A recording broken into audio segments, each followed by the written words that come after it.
Hello, everyone. Welcome to a very special Tippy Live. This week, it is not live. I mean, it's live, but recorded live because I have a very special guest with me, Graham Phillips.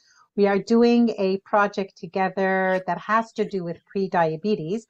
And as part of the research for the program, and also for my own personal knowledge, because I many times will recommend to my clients, especially if they're pre-diabetic or at risk for diabetes, like a woman who had diabetes when she was pregnant or has diabetes in the family, or somebody who actually has type 2 diabetes and they come to me for food addiction counseling.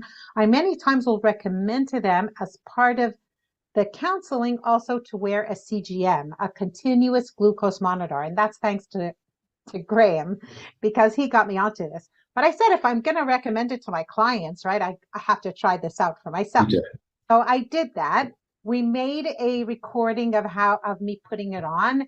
Um, and and now it is 12 days. Actually, the Libra sticker is good for 14 days, but mine fell off 2 days early. So what Graham is going to do for us is he's going to give a summary, because I've been posting. I was posting pretty much every day when I had it on. And I'm happy to say there wasn't that much to post about. My levels were pretty stable. But even so, Graham's going to give a professional summary of the 12 days, not 14, unfortunately, that I did. And let's see. So one of the things I think, maybe first of all, maybe it is a good idea to put on the plaster, like that bandage over the sticker, so that it makes to make sure it lasts the 14 days. Would you recommend that, Graham? Yeah, I mean, if you go to the Prolongevity website, we've got a number of options in our FAQ section, which explains how to use the device, and it gives various options on stickers to retain it from something like an off-site dressing, or there are some very specific things that you can buy that hold it in place. So if you're going to get involved in martial arts and rugby playing like you do, then you need that bit more of resilience. Yeah, really. That was the rugby game. I'm sure of that. Must Yeah, have you're been. known for it. Yeah. So anyway, okay. So Graham, I'm going to go into my LibraView app, like my LibraView site, onto my personal thing. Even though I have to say I did share it with Graham as a health professional, he has access to the data. Okay, so I'm going to just share my screen. But this is also good, is that if you are putting on a CGM, a continuous glucose monitor, especially if you're using the Libra, which is the most common one and probably the least expensive today on the market, Hmm. you will know also how to navigate the site so that you can look at your summary too. So here I'm going to bring up the site. Okay, there we are. Okay, so just leave it there for a moment because that's essentially a summary of a 2 week period, although in your case it's 12 days. And straight off the bat, that's healthy, that's flat. We almost don't need to go much further than this because that's an exceptionally flat and healthy profile. Basically, the more boring, the better, and yours is incredibly boring. Okay, very good. Don't forget, anybody who's watching this for the first time, I do not eat sugar and flour ever. And I don't eat almost any processed foods, like certainly not hyper processed foods. I will sometimes eat some mildly processed foods. Once in a while, I'll eat something like I don't know, probably deli is like the most processed food I eat, and I do it only occasionally. So it's not a huge surprise that but it was still pleasantly surprised to see how flat it was. Well, even though you might eat perfectly, if you've got a broken metabolism, which clearly you haven't, or you're severely insulin resistant, etc., this isn't how it will look. So someone who's type 2 diabetic, even eating perfectly, will still struggle for optimal glycemic control. So as a kind of stand back, look at, how's my metabolism overall? How's my overall a global look at my cellular metabolism? This is a great way to start, and it's a very good indication of a healthy metabolism. Wonderful. Well, I did stop using sugar 25 years ago. So when I was in my early 30s. So I'm sure that gave it certainly a good go Yeah. as part of it. Yeah. Okay, what else should we look at, Graham, if So go onto somebody is looking? hit this thing that says glucose reports. And the first one I always like to look at is the AGP report, which is the top one on the left. And we'll just see what that shows. Yeah, it should just come up now. Yeah, there you go. Okay. So you can see that basically glucose management indicator is the equivalent of the HbA1c that your family doctor will do for you, 5.5%. That is my target, actually, no higher than that. So on its own, that indicates, excuse me, a great control. The other thing that you look at is glucose variability. So you can have an average that looks like this, and the average will be there, or you can have an average of something that looks flat line, and the average will still be there. One is very healthy and one's very not healthy. So glucose variability is a reflection of how high and how low you're going, and your variability is very, very low. So again, that's superb glycemic control. It shows a really healthy metabolism. So that's really great. Now I'll just what would be the threshold or the level that above that variability you would say that's not so good? Well, I try and aim for my clients to get down to 12, 13%. Many of them can, but beyond that, it very much depends on the state of your own metabolism.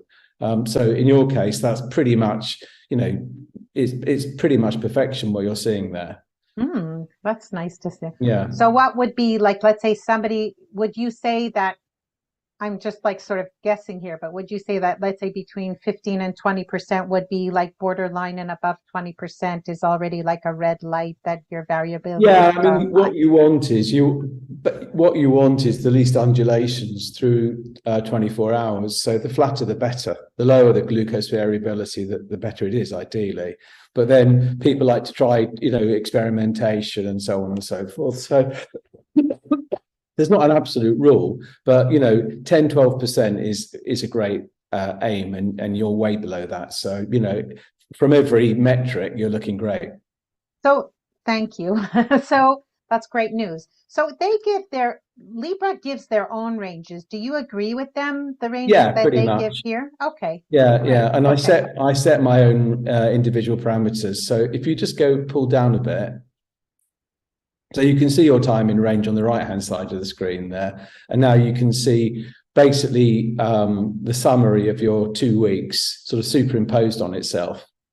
You can, and that's when I start to see where the problems are, where, you spot that people are having a lot of people do this. They're okay sort of during the day, and then they'll eat the wrong thing at night. And that's the worst time. If you're going to try it on a bit, shall we say, the evening's the worst time. Then go high overnight and have a reactive hypo in the early hours of the morning, and associated with that disturbed sleep. You've got none of that. So it's looking very flat. The middle line is the average, and then you've got 2 standard deviations from the mean for the statisticians among your audience. Right. So you have like the 25% to 75%, and then the 95 to 5, which is like the outliers, right? Like you would say, like the special events, right? Yeah. And you haven't, so it's all good. Oh, good. So the next thing I tend to do is just go straight to the daily log. Daily log.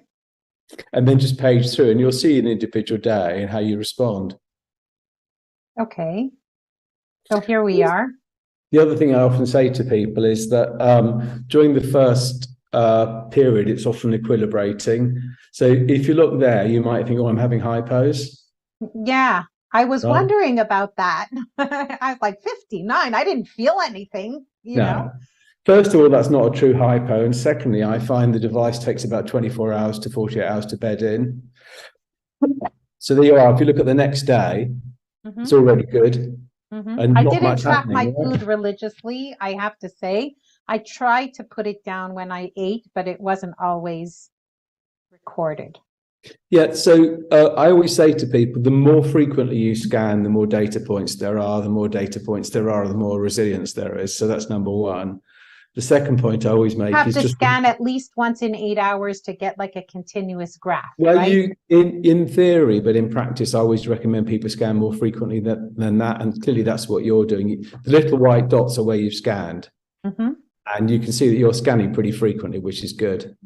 So basically you're saying the more frequently you scan, the more exact this graph is going to be. That's true. And also, the more you start to see how your body's reacting to the food, so you get a sense of how you're responding because you're much more involved with the whole thing. The idea of this is to make it a very active process, not a passive one. Right. So day one, we can already see basically not much going on, and that's great. Mm-hmm. So here in let's say here that I had in day 3, right? Thursday on the 8th of December. I also had like a little hypo at night. Yeah, I mean, that's not a true hypo. Broadly speaking, that's irrelevant. I won't worry about it. If I would want to see the number here, could I find it? Like, let's say I had an event when I wasn't scanning, but the graph shows that there was some event in between scans. How do I get the number for that? Well, you'd have to extrapolate it unless you're scanning all the time, but you can pretty much see that you're just below 70 there.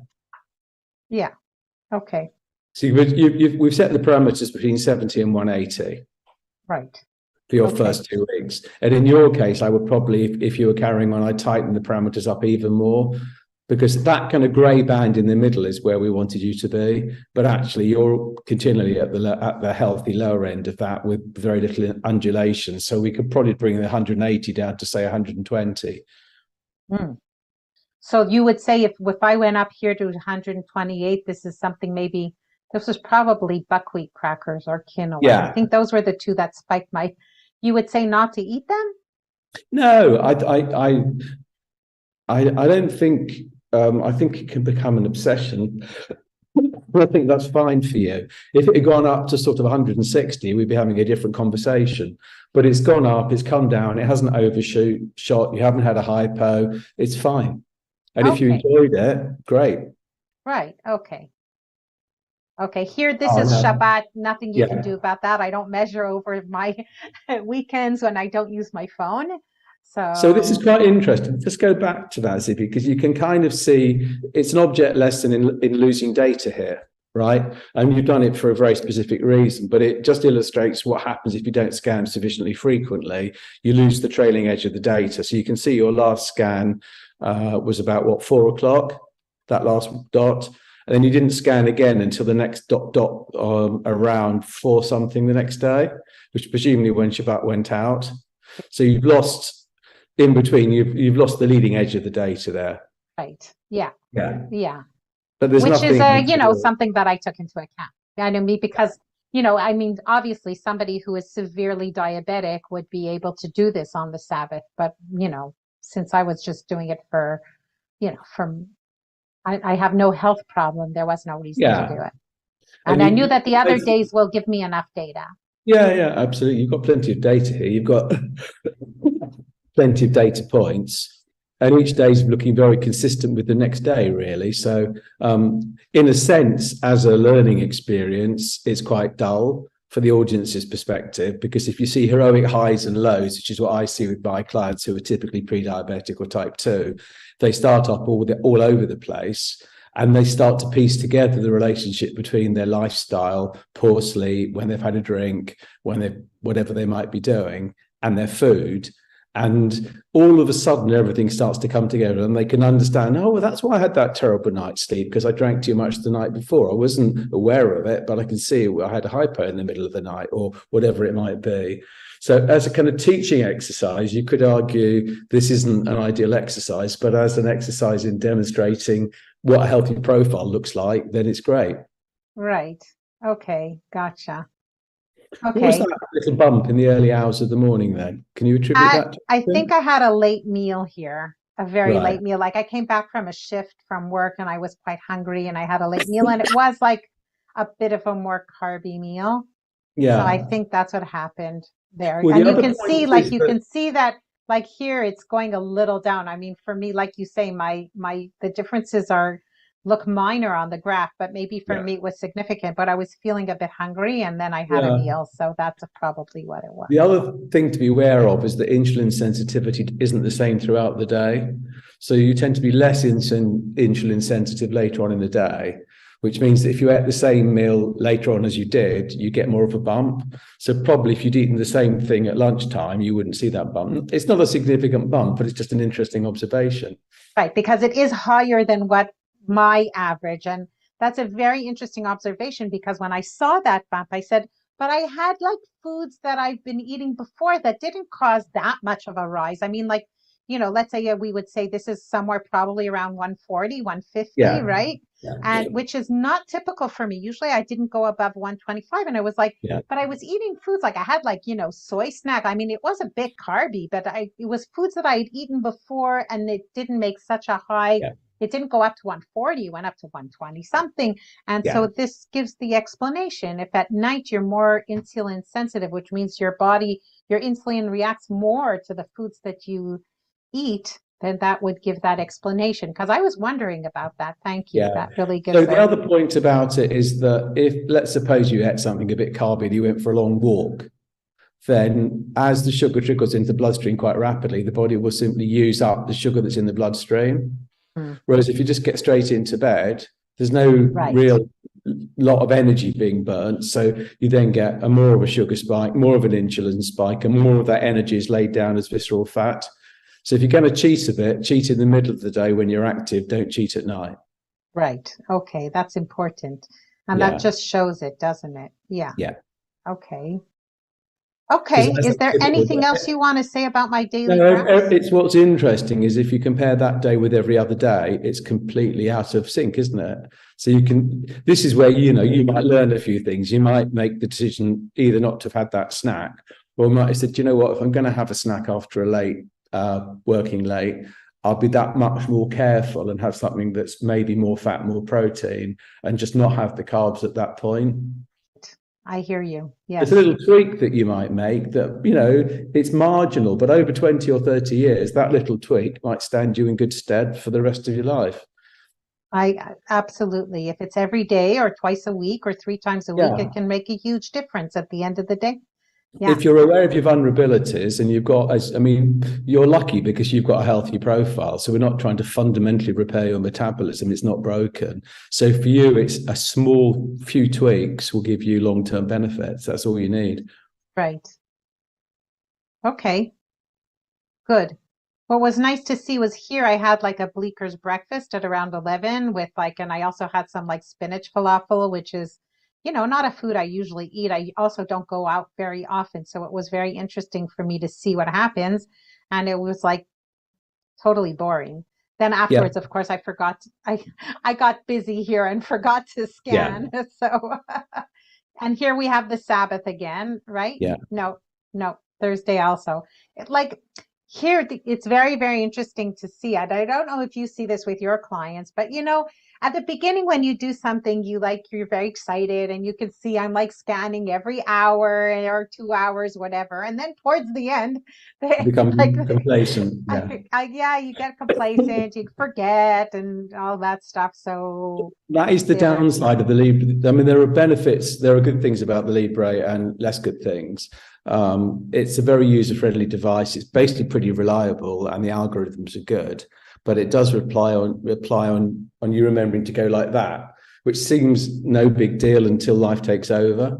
They're about to release the Libre 3, and that's going to have a Bluetooth aspect to it. So long as your phone is in approximate proximity to the device, it will just connect automatically with it by Bluetooth, and you won't lose the data in the way that you did.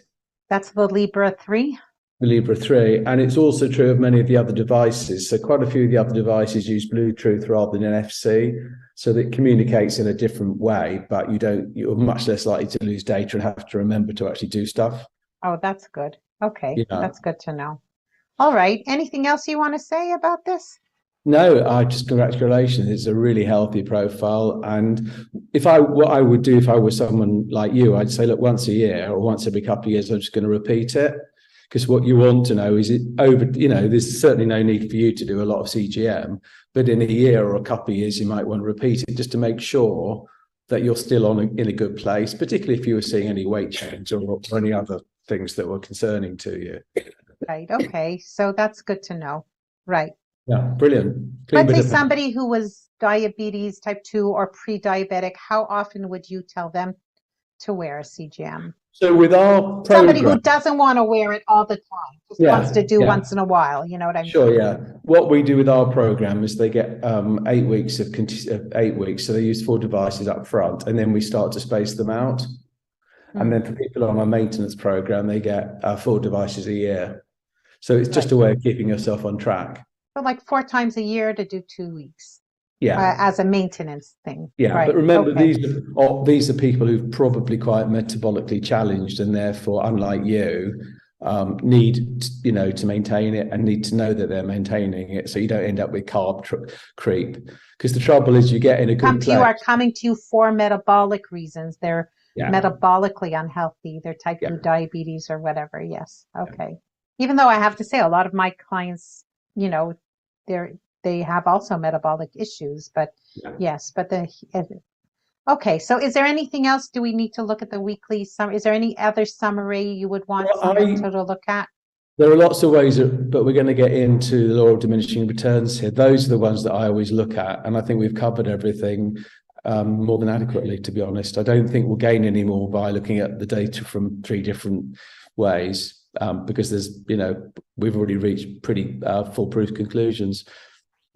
So this would be the AGP report is the first, and then the daily log. That's what the daily log, and then that 2-week summary before you even log in, which we talked about right at the start. Like the first one, right? This one. Yeah. That's my preferred report. That gives you a global view. But even the one before you log in. So if you go back right at the start, there was just an overall view. Yeah, that one. Right. What I tend to do is where I've got clients who are using CGM long term, we can compare 2 weeks and 2 weeks and 2 weeks, and you can just see how that changes. Nice.